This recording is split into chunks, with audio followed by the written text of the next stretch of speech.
For 3 years, the skies over Nyanda had forgotten how to cry. The earth had split open in long, thirsty veins. Dust had settled on skin like memory, and the river had become a road of stone. But that morning, without thunder or warning, the rain returned. It came as a whisper, soft, unsure, then grew heavier, as if remembering its purpose. The first drops hit the clay roofs with gentle percussion. Elder women looked up, mouths trembling. A toddler reached into the air, trying to catch the silver threads.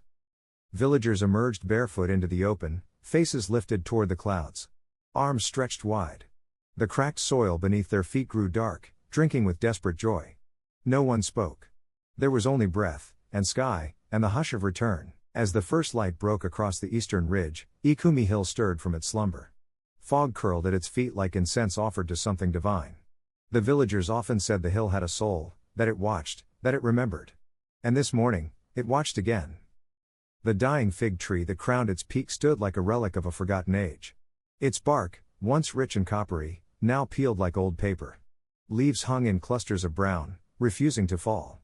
Below it, stone steps carved by hands long gone wound up through the wild grass. From the base of the village, Nia stood watching. The golden morning light touched the crown of her head, and in her chest stirred a rhythm that did not belong to her, a heartbeat she didn't recognize. Ikumi called no one easily. And it had chosen now. Nia woke with a jolt. The air was too still. Not the stillness of peace, but the pause before a scream. The soft rustling of leaves that had cradled her village every night was gone. So was the sound of crickets. Even the goats, tethered outside, had fallen quiet. She sat up, the blanket falling from her shoulders, skin damp with sweat despite the cold night. Her braided hair clung to her neck. Her eyes darted toward the window, nothing but blackness and the faint glow of the moon through smoke-tinted clouds. Then she heard it. Or maybe she didn't. A low vibration, more felt than heard, deep in her bones. It came from the hill. Her breath hitched. Something had stirred the old drum. But that was impossible. The great drum hadn't sounded in a century. And yet, the silence was no longer empty. The moon rose like a wound, swollen, deep orange, and rimmed with shadow. Its light cast the village in hues of rust and memory.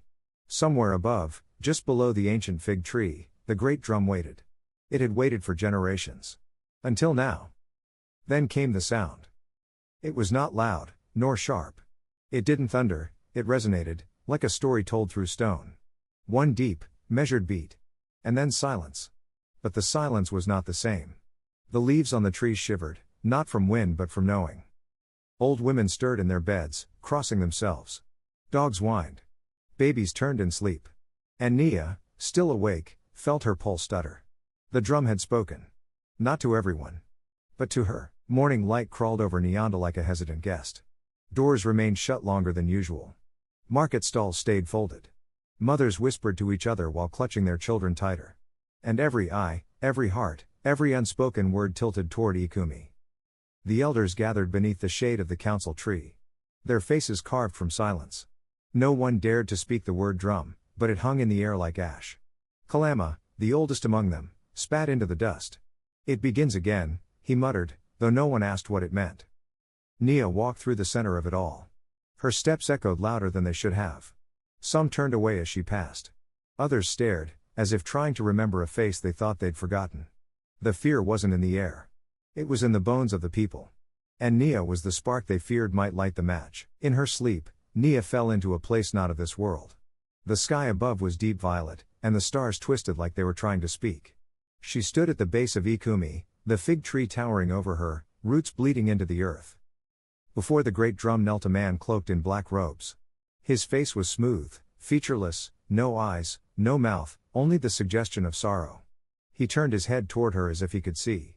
Nia stepped forward, heart pounding in her ears. When she reached out, her fingers touched his shoulder. He crumbled into ash. A wind rose, swirling the dust around her in a spiral. Within it, a woman's voice, calm and cold, whispered, "The silence has ended. You must listen now." Nia woke gasping, her skin clammy and cold. The dream was no dream. It was a message. In her mind, Nia saw her mother again, young, strong, laughing. They were down by the river when it still sang, when its waters were clear and playful. Her mother knelt in the mud and drew spirals, eyes, and hands in the wet sand with her finger. "These are not just symbols, my little one," she said. These are names, stories, lives. The ancestors do not sleep. They wait. Little Nia copied them, sticking out her tongue in focus. Her mother touched her forehead gently.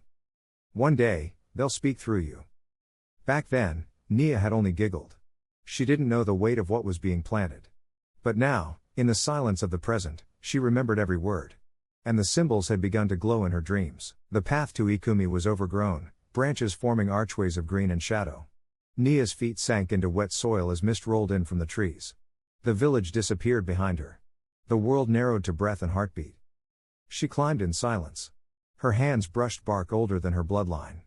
Thorns scratched her ankles. The air grew thinner. Each step felt like it cost a piece of memory. At the summit, the fig tree stood waiting.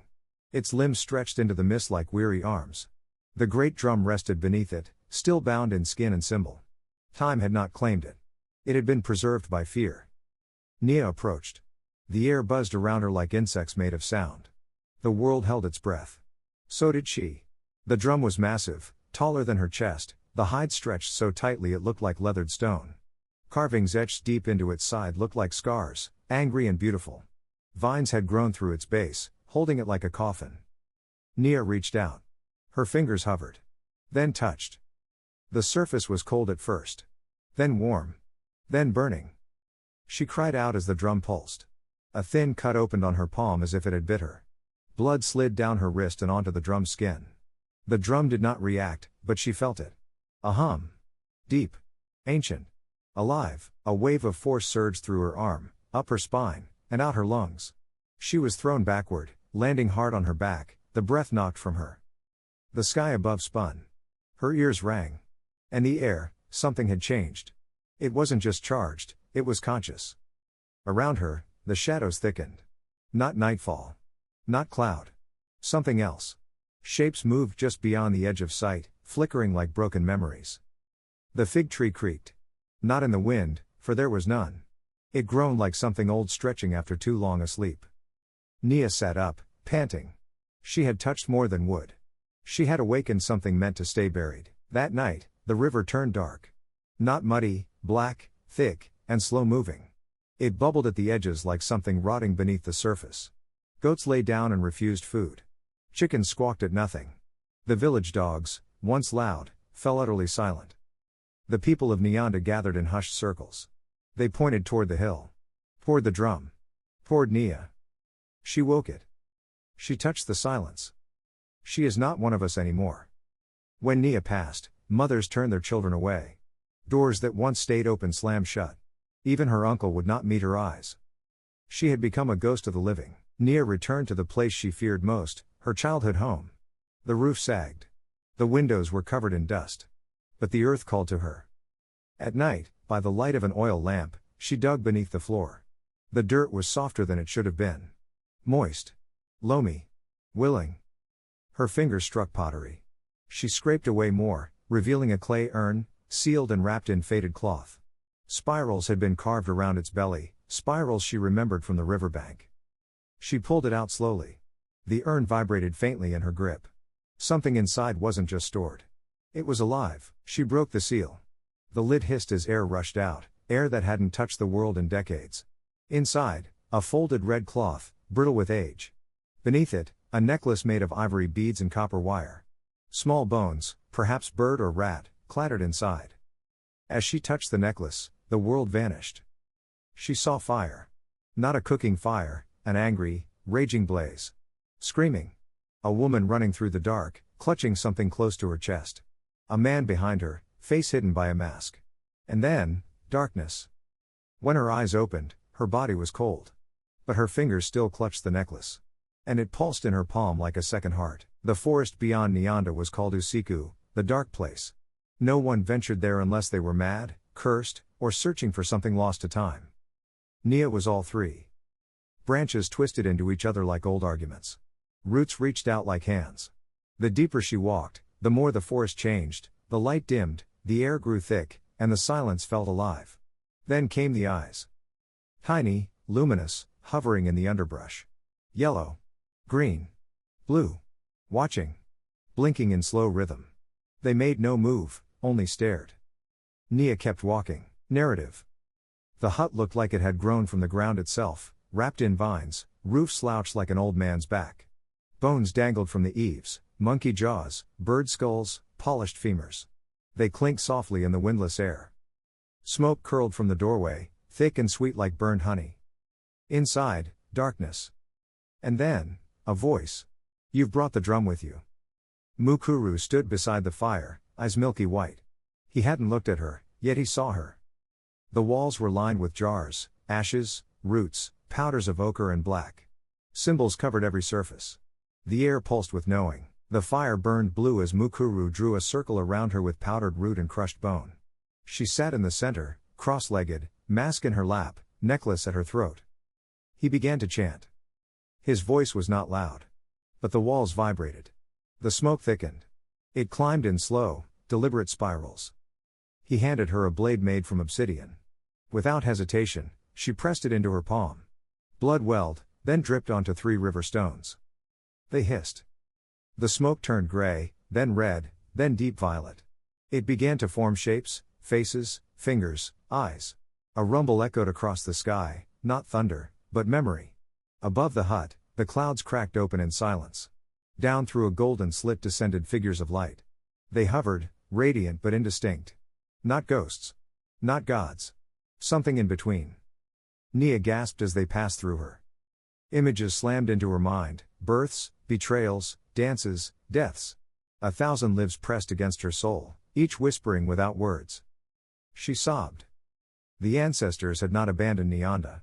They had been locked away, by silence, by fear, by lies. Now they stirred. And they had chosen her. In trance, her body fell back, but her spirit remained upright.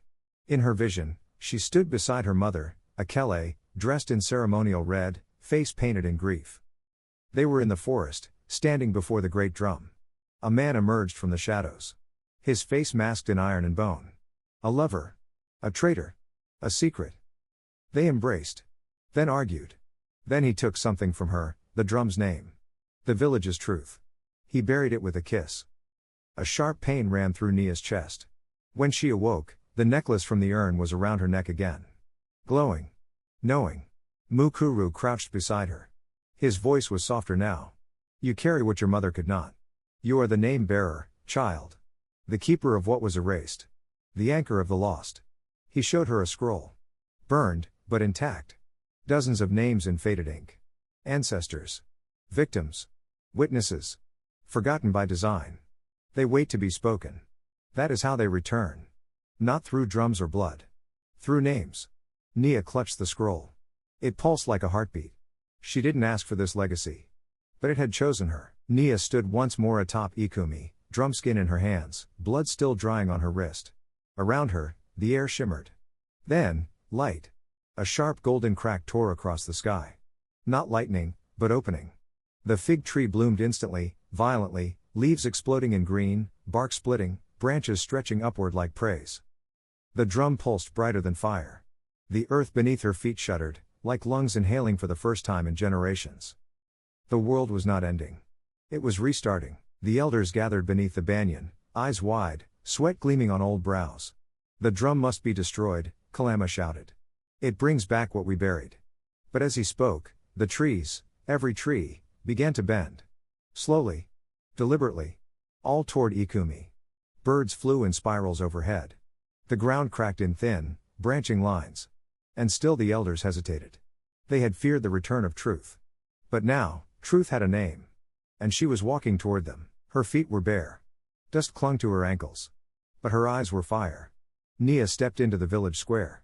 Not with rage. Not with fear. With purpose.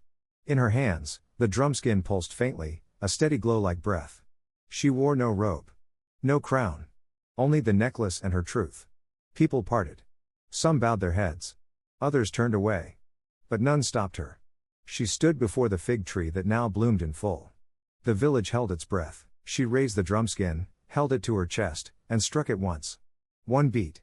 It echoed like thunder in a cave. Then came the visions. Every person saw something different, an affair, a murder, a name erased, a truth denied.